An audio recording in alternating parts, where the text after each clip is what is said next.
Disappointing. Like I said previously, we have so many weapons to win that you're looking to go in the game and score 50 and 45 points a game. So definitely it's a little bit disappointing. But at the same time, you gotta take your bumps and bruises. Sometimes like the old book said, you gotta crawl before you walk. So as long as I feel that we just keep getting better through our practice and I think we'll gel together by the end of the season. Why do you think you guys have started slow on offense these last couple games? I wouldn't really say slow. I just say we have a little bit trouble.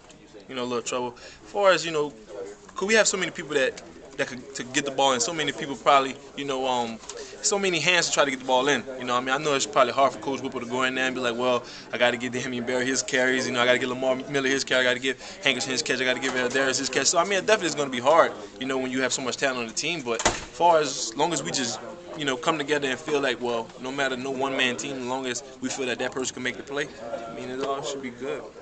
How would you say this? You've been here 3 years now, LaRon. How would you say this offense has evolved from, just over the last 20 games? Yeah. Do you feel like? I think originally Coach Shannon used to say, "Hey, let's Ja'Cory, just get the ball in the playmaker's hands." Do you feel that's still the case? I feel that's still the case. Like I said, I feel that Coach Shannon and Coach Whipple have a lot of trust in Ja'Cory. I feel they have a lot of trust in him, and he should. He's a great quarterback, and I hope that he has the same trust in us. Which you can tell, he throws the deep ball no matter what. He picks his receivers. Like he picks his part. He goes to the tight end. He throws to the backs. He throws to the receivers.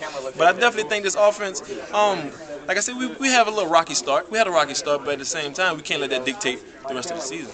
Does it feel like maybe you guys are throwing the ball downfield more than it was in the beginning? Maybe taking more chances, trying to get the big play? Or I think it's still the same. I think everything's still the same.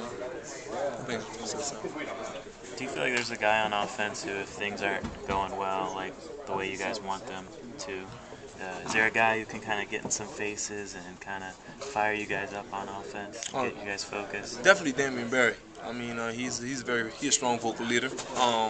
Orlando Franklin, too, those guys right there. And Ja'Cory, too. Ja'Cory, he comes in the huddle when it's time for him to speak up and step up and take that leadership role. He definitely does that well. LaRon, I know these are just numbers, but Ja'Cory's completion percentage was in the 60s last year. Yeah. It's in the low 50s this year. How much do you guys as a receiving unit take responsibility for that? Oh, we take every bit of responsibility for it. He's a quarterback, and our quarterback got to throw the ball to the area. So, you can't never say, oh, it's a bad pass this or bad pass that. Receivers just got to make the play. I take full responsibility of it, and I'm sure that the whole team would. But like I said, numbers really doesn't matter. The only thing that matters is a W. That's the only thing that matters at the end of the day.